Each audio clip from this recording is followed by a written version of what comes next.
நான் படம் ரிலீஸ் பண்ணும்போது சினிமாவில் உள்ள வெறும் திறமை மட்டும் இல்லை. சினிமாவுக்குள்ள பல லேயர்ஸ் அது வணிகம் இருக்குது. அந்த வணிகத்தை வந்து தொழில்ன்றது ஒரு போர் தான். ஆக்சுவலாக லாபம் தொழில்ன்றது எல்லா தொழிலும் நீங்கள் அந்த எந்த தொழிலாக எடுத்துக்கிட்டாலும் அது போர் தான். ஜெயிக்கிறவன் வந்து காசு சம்பாதிக்கிறான், ஒருத்தன் லூஸ் பண்ணுவான், ஒருத்தன் ஜெயிப்பான். இதுதான் வந்து நீதி. ஆமாம், இந்த சினிமா தொழில் வந்து பயங்கரமாக இருக்கும். இதை வந்து டாக்டர் விஷயங்களில் வந்து 4-5 டிகிரி படித்த பிறகு தான் MBBS ஆக முடியும், MD ஆக முடியும். அப்புறம் ஒவ்வொரு விஷயத்துக்கும் ஒரு ப்ரோட்டோகால் இருக்கு இல்லையா? ஆமாம், சினிமாவில் வந்து யார் வேணா இருப்பாங்க, யார் ஒர்த்து இல்லைன்னே கம்ப்ளீட்டாக தெரியாது. நிறைய பேர் உள்ளே நுழைஞ்சு பெண்கள் ஏமாந்து ப்ரொடியூசர்ஸ் காசை போட்டு நிறைய படங்கள் நின்று வந்து என்னென்னமோ நடக்கக்கூடிய ஒரு இண்டஸ்ட்ரியில் நான் வந்து ஒரு ஆர்வப்பாளராக நான் வந்து முதல் படத்தை நடிக்க போகிறேன்னு சொல்கிறேன். அப்போவே கூட அந்த டைமில் தான் சார் கூடலாம் நான் அந்த மதகஜராஜா ஒர்க் பண்ணுறேன்.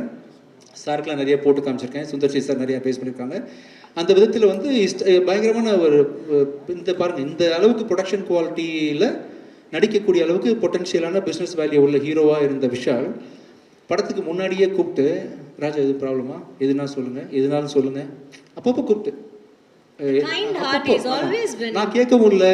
எனக்கு எந்த அட்வைஸ் கேட்கணும்னு தெரியல. எனக்கு சினிமா தெரிஞ்சதான் அட்வைஸ் கேட்க தெரியும்.